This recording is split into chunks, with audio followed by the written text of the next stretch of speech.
காலம் வந்து எந்த அளவுக்கு அட்வான்ஸ்டாக மாறிச்சோ அந்த அளவுக்கு நாம்னு இருந்தது. அப்படியே நான் வந்து இப்பொழுது தனிமையில் ஒரு ஓரமாக உட்காந்துட்டு பயந்துட்டு உட்காந்துருக்கான்.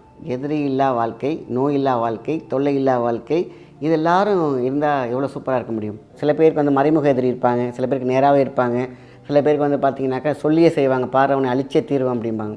நம்மக்கிட்ட இருக்கக்கூடிய ஆற்றல் எங்கேயும் வெளியே போகக்கூடாது. நம்மக்கிட்ட இருக்கக்கூடிய மிகப்பெரிய எல்லா எனர்ஜியும் வெளியில் போகக்கூடாது. அப்போ நம்ம பாதுகாப்பாக இருக்கணும். அப்போ நம்ம குளிக்கிற முறையில் சூப்பரான ஒரு விஷயம்தான்.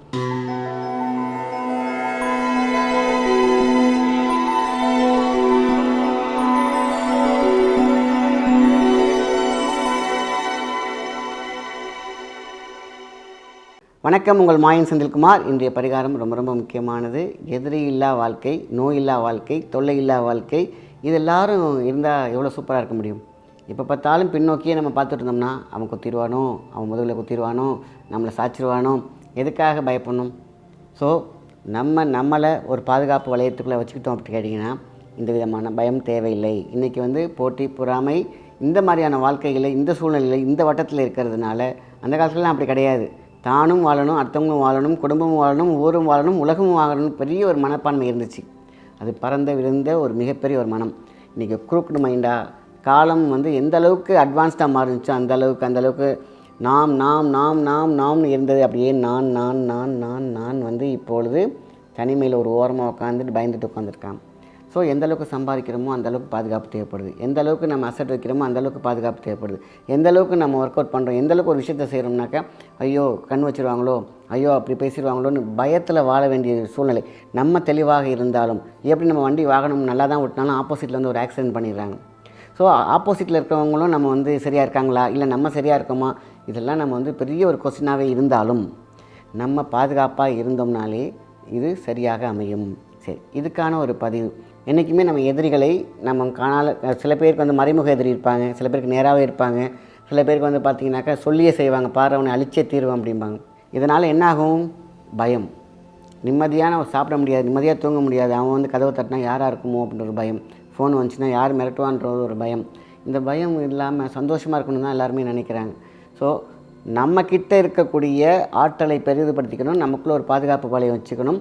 எதிரியை என்றைக்குமே திட்டாதீங்க, வாழ்த்திக்கிட்டே இருங்க. இது மன ரீதியாக ஒரு பெரிய ஒரு விஷயத்துலேருந்து தப்பிக்கலாம். நம்ம வந்து என்ன தான் நடக்கட்டும், திட்டி எந்த பிரயோஜனம் கிடையாது, மனசுக்கு ஒரு சாட்டிஸ்ஃபேக்ஷன் கிடைக்கும். ஆனால் அந்த எதிரி மீண்டும் பலம் பெற்றவராக இருப்பாங்க. நம்ம பயந்துக்கிட்டே போய் சைக்காலஜிக்கல் லாக் ஆகி போயிடுவோம். அதனால் நம்ம என்ன சொல்கிறோம், என்றைக்குமே பெரியவங்க சொல்கிற மாதிரி வாழ்த்திக்கிட்டே இருங்க. நீங்கள் வளர்ந்துக்கிட்டே இருப்பீங்க, இதான் உண்மை. ஏதோ தெரியாமல் செஞ்சிட்டியா போ, மனசு கஷ்டமாக தான் இருக்கும். நீங்கள் வாழ்த்துங்க, மனசு லேசாகிடும். நீங்கள் திட்டிகிட்டே இருந்தீங்கன்னா மனசு கனத்துக்கிட்டே இருக்கும். அது அவனை பார்க்கும்போதெல்லாம் அந்த நம்ம சுட்டரிக்கிற மாதிரி அவங்கள பார்ப்போம். ஆனால் இங்கே நம்மளுக்குள்ளேயே நம்ம எரிஞ்சிக்கிட்டு இருப்போம். அது நமக்கு தேவையா அப்படின்னு பார்க்கலாம். ஸோ அதனால் நம்மக்கிட்ட இருக்கக்கூடிய ஆற்றல் எங்கேயும் வெளியே போகக்கூடாது. நம்மக்கிட்ட இருக்கக்கூடிய மிகப்பெரிய எல்லா எனர்ஜியும் வெளியில் போகக்கூடாது. அப்போ நம்ம பாதுகாப்பாக இருக்கணும். அப்போ நம்ம குளிக்கிற முறையில் சூப்பரான ஒரு விஷயம்தான். ஞாயிற்றுக்கிழமை இது செஞ்சாலே போதும். எதிரி தானாக நம்மளை மறந்துட்டு அவங்க வேலையை பார்த்துடணும். யாரும் பாதகமே கிடையாது. நம்ம சந்தோஷமாக நம்ம பாட்டுக்கு போயிட்டே இருக்கணும். ஏன் அப்படின்னாக்கா, நம்ம பேக்கப் பார்க்கும்பொழுது நம்ம முன்னோர பாதை வந்து தடைப்படும். அதான் தடைக்கல்லை படிக்கல்லாக ஆக்க வேண்டும் சொல்லுவாங்க. அதேமாதிரி தான் எதிரி கூட அது தடைக்கல் தான். நம்ம படிக்கல்லாக மாதிரி போயிட்டே இருப்போம். அப்படியா, உனக்கு தெரிஞ்சது அவ்வளோதான், நீ நல்லா இரு, முடிஞ்சுப்போம். ஏதாவது தப்பு செஞ்சாங்களா, இறைவன் பார்த்துப்பான் அப்படின்னு சொல்லிட்டு இக்னோர் பண்ணிவிட்டு போயிட்டே இருந்துக்கணும். எதிரியை நம்ம வாழ்த்த என்னடா நம்ம வாழ்த்திக்கிட்டே இருக்காங்களே அப்படின்னு சொல்லிட்டு மனம் திருந்தி ஏன்டா அவங்களை டிஸ்டர்ப் பண்ணணும்னு போயிட்டே இருப்பாங்க. இல்லை நமக்கு கொடுக்க வேண்டியதை கொடுத்துட்டு போயிடுவாங்க, இல்லைன்னா நம்மளை தொந்தரவு பண்ணாமல் போயிட்டே இருப்பாங்க. இது வாழ்த்துதல் நடக்கக்கூடிய விஷயம். இது நான் நேராகவே நிறையா பார்த்துருக்கேன். இருந்தாலும் நம்ம ப்ரொடெக்ட் பண்ணிக்கக்கூடிய எதிரி தொல்லை நீங்குவதற்கான ஒரு பரிகாரம் தான் இன்றைக்கி முக்கியமாக பார்க்க போகிறோம். தேவையானது வேப்ப இலை ஒரு கைப்பிடி, வில்வ இலை ஒரு கைப்பிடி, துளசி ஒரு கைப்பிடி, மூணையும் என்ன பண்ணுறோம், மிக்சியில் போட்டு அரைக்கிறோம். துவையல் மாதிரி ஆகிடும். நம்ம குளிக்கக்கூடிய தண்ணியில் போட்டு மிக்ஸ் பண்ணுங்கள், அவ்வளோதான். அப்படியே குளிங்க. குளிக்கும் பொழுது என்னையும் என் குடும்பத்தையும் பகையாய் நினைக்கும் யாராக இருந்துட்டு போதும், அவங்க பேர் தெரிஞ்சிச்சுன்னா சொல்லுங்கள், இல்லைனா நார்மலாக யாராக இருக்கட்டும் அப்படியே குளிங்க. என்னுடைய வீட்டு பக்கமும் என்னுடைய வாழ்க்கை பக்கமும் வரக்கூடாது, அவ்வளோதான், சிம்பிள். என்னை தொந்தரவு பண்ணக்கூடாது அப்படின்னு நினச்சிட்டு நீங்கள் ஊற்றுங்க. நாட் ஒன்லி எதிரி, நம்மளுடைய பாய்சனாக திருஷ்டியாக இருக்கட்டும், பிரச்சனைகளாக இருக்கட்டும், தடையாக இருக்கட்டும், எதுவாக எல்லாத்துக்குமே பொருந்தும். எதிரிங்கிற போது நம்மளை யார் அழிக்கிறாங்க, எது நம்மளை அழிக்குது, அத்தனையும் எதிரி தான்.